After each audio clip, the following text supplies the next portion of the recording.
Welcome to the weekly Metals, Money, and Markets update for the week ending Friday, December 9th, hosted by Mickey Fulp, the Mercenary Geologist. And for miningclips.com, I'm Erick Bertsch. Hi, Mickey. Hello, Eric.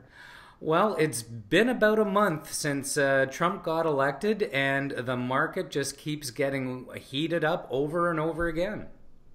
There's no end in sight, and it's not been good for gold. Gold's been down 5 weeks now since Trump got elected. Closed down again this week at 11.59, down almost 1.5%. Same with platinum and palladium. They both had negative weeks, down 1.5%.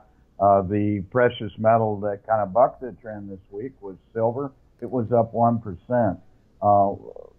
Why that is, I'm not really sure, but we've known for quite some time that silver's been lagging behind. The gold-silver ratio's been on the upper end. It closed at 69 this week, so that's a little bit better than it has been for the silver regime.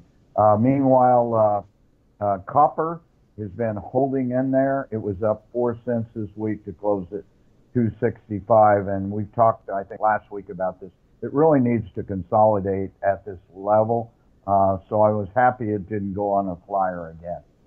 You know, certainly, it rose very quickly over the last 4 weeks here.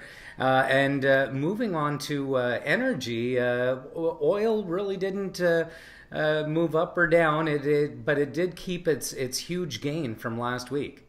Well, it did. It closed at 51.42, down less than 0.5%. It's holding in there. There's been some rumors coming out that this OPEC cut and Russian cut is not going to work out. It wouldn't surprise me if it did not. But oil's been flat since the big rise last week, and we'll see where it goes from here.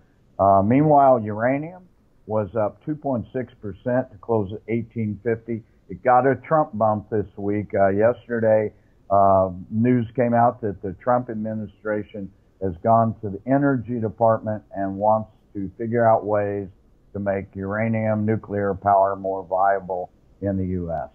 Well, it's about time we see some movement in the uranium sector. And moving on to currencies, the U.S. dollar continues to show strength. Well, after it lost 0.8% last week, it gained 0.9% this week, back where it was a couple of weeks ago. So it closed at 101.57. It's kind of a critical range here as the way dollar's going to go. This 100 to 102 level. It looks like it's range bound within that right now, and if we see breakout to the upside, then it's really game on. Meanwhile, the euro lost 1.1% to close at less than 106.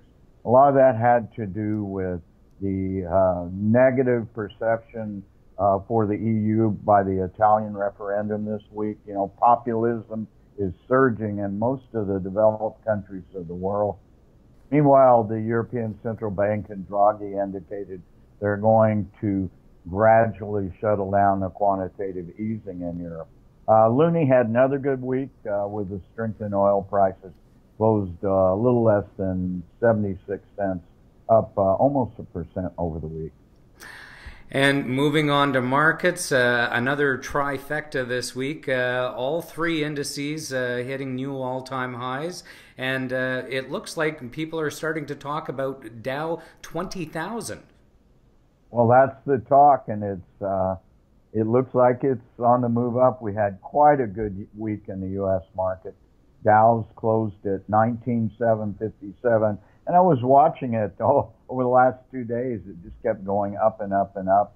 That's over a 3% gain. S&P 500 all-time record today at 2258 for a 3% gain. NASDAQ all-time record 5441 for a 3.5% gain. There's been 14 all-time records, all-time highs set in the Dow since Trump was elected.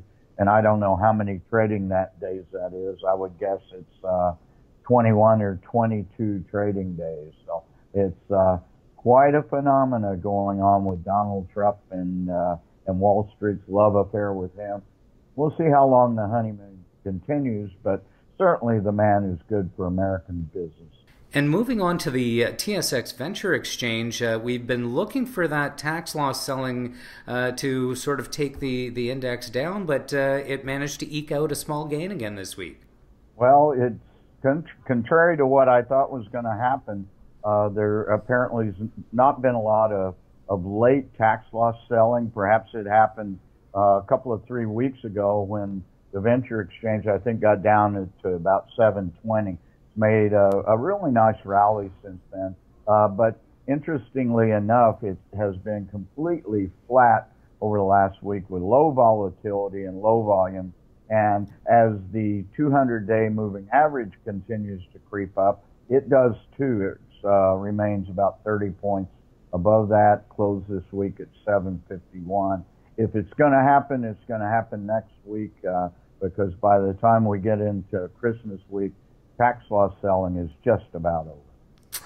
Well, thanks again for your analysis this week, Mickey, and looking forward to seeing how things end up next week. All right, thanks a lot, Eric.